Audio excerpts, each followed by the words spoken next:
Just wanted to make a quick fire apology just now. This week's blog is going to be a bit messy and not much effort being present, and it'll be in standard definition, and all will be wrong with it because I've just really had no time to put it together properly. Next week, of course, I'll be returning in glorious high definition with some new features, some extra stuff, and some new content. But this week, unfortunately, it's just going to be me blabbing a bit, so you might not want to bother watching. First off, though, I'd like to have a final look at my room before it gets completely destroyed, as I am currently in process of deconstructing it and putting it back together. Like the TARDIS. No. And it's the end of my room as it is. So all my future blogs will be done in a different room, as I'm currently putting it all to pieces. And I'm going to change it all round so things are working a bit better in the future. So we'll see how that all goes. And again, apologies about the blog. See you later. Hello, welcome. There has been times in the past where I've looked slightly better, but I just need to get this done, because if I don't do it now, it's never going to get done. So, Doctor Who, The Rebel Flesh. That was episode 5 of the current season, season 32 of Doctor Who. That was really exciting. It was really good because it was an episode that was kind of, some good proper sci-fi, proper sci-fi archetypes, by the way, there will be spoilers.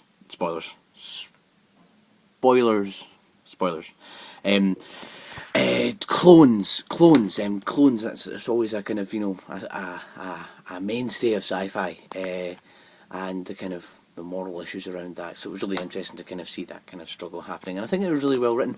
And Matthew Graham, I can't remember right now, but if I remember correctly, Matthew Graham is the man who was the writer behind, one of the writers at least, behind creating and writing, maybe not creating, but writing anyway, a lot of Life on Mars and Ashes to Ashes. So he's got a good pedigree. But yes, Rebel Flesh was really good. I really enjoyed it. So yes, it explored the clones issue really nicely. So we have basically the Doctor and Amy and Rory arrive after a lovely little ordinary scene. I've got to say, I quite like that. There was a lovely little scene at the TARDIS at the beginning that was just kind of ordinary life on the go, just Rory and Amy having a game of darts with the Doctor kind of fiddling around with the TARDIS. And I do love those scenes, the little ordinary scenes. That's quite nice. It's quite nice. I want to see more of those. This kind of just normal life in the TARDIS. Anyway, back to this business. So yeah, after what might be to some people quite a confusing opening sequence, where we have one of the characters in the setting that we're going to falling into a pool of acid and dying, and then a few minutes later turning up and going that it was slightly inconvenient that he happened to boil to death and be melted in acid, which obviously is quite confusing. But of course, the Doctor, Amy and Rory arrive at this 13th century monastery type place. It's basically just kind of like a big castle that's been modernised into a kind of factory where they're pumping acid to the mainland, and it's the 22nd century.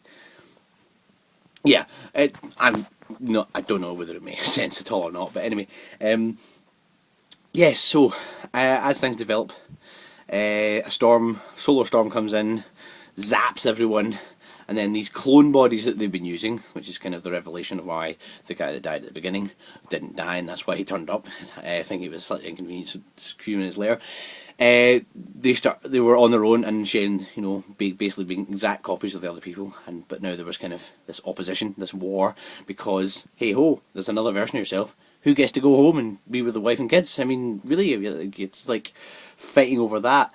So you basically had this fantastic episode of just kind of building up and setting up this kind of struggle between these two halves, with the Doctor desperately trying to find some kind of, middle ground. And he almost succeeded, because there was at one point where he almost had everyone working together, and it was quite sort of, oh yeah. But then, of course, inevitably, you had some kind of interruption in the form of the one of the characters who was wonderfully, I think sardonic was one of the best sort of words to describe that. I saw that on Den of Geek. Yes, sardonic, sort of just ruining things by attempting to kill all the clones with a glorified cattle plod, as the Doctor calls it. Yeah, so I think I blabbed on a bit much, but generally just you know, the Doctor was funny throughout the episode. Amy and Rory were interesting. And we saw the eye patch woman again. Eye patch. For all of you who don't know, almost every episode so far. Well, I think every episode, Amy has seen a little area of a wall or a door get pulled away like that, like a sort of little thing, and then pops through like that. Is this woman with an eye patch, and she's usually said something kind of obscure, like, "Oh no, she's only dreaming," or you know, or she's not paying attention, or what, I'm just looking at her now, you know. But so we're wondering what's going to happen with that. And of course there was the recurrency of the pregnancy thing, because the Doctor every episode since the Day of the Moon has been trying to do a full body scan on Amy to determine whether she's pregnant or not, and the TARDIS doesn't seem to be able to determine whether she's positive or negative. So it's going to be interesting to find that out. Now, we are only 2 weeks away from finding out who River Song is. So we have the concluding part to this next week, and then we can find out who River Song is in the episode that is called, the season finale, A Good Man Goes to War. So it's going to be interesting to see where that goes. I know some of what happens in that episode, and I know who the enemies are, but I shan't spoil that just now. Anyway, that was a really quite enjoyable episode. That's the kind of standard that I want to see from all of it. Generally, this season has been probably the best season since 2008, since Series 4 with Catherine Tate and David Tennant in full flow.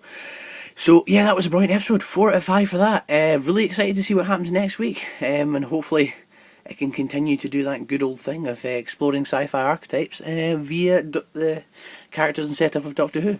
Right, well, sorry about this being rushed over long and kind of scruffy.